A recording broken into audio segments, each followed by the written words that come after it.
he's down there. So so that was an interesting facet of the weekend. I was worried about it, but it ended up not being a big deal.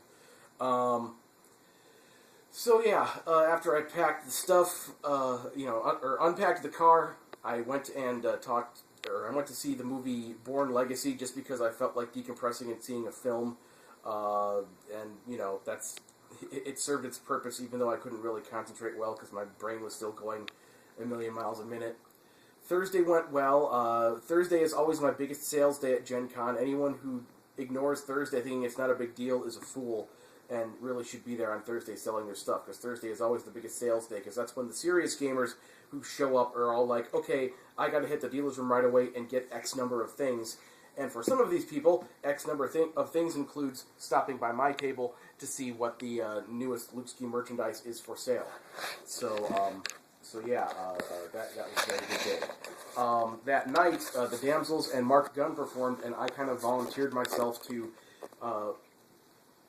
bring my equipment over for Mark Gunn to use, so that he had audio gear for himself, a mic, and plugging in his auto harp, so that the very large room we were in could be he could be heard well, because we had this very wide room that had literally 370 chairs in it for the audience.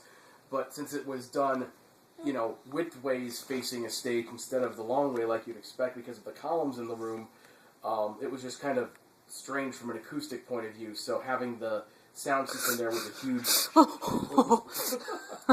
a huge help to Mark. Buffy, be nice. Be nice to the kitty cat. Alex kitty just cat. Grabbed onto Buffy's tail, and I got it on film. Yes, and this will be on YouTube, and it will be. Buffy just almost went like, "Hey, what the hell?" Yeah, she was a little pissed. And now he's kind of rolling around.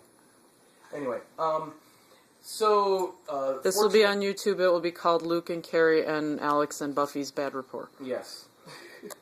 Behind the scenes of Bad Rapport or something. No, it will be called what I just said. Okay, whatever Carrie just said, because she's in charge. Well, it's on my YouTube account. What was that? So yeah, there was, hi dude, and now you've completely turned over. You've completely turned over, dude. Oh, smiley guy. Anyway, so there was a room in the Crown Plaza where we were performing, where people were doing chainmail, and it was kind of a situation where they had stations set up covered with chainmail supplies that was either open to the public with 2 or 3 people, maintaining and guarding the space, or they had the room securely locked. So I was able to have the Gen Con folks talk to them and say that I could keep my sound equipment in there overnight on Thursday night and Friday night, so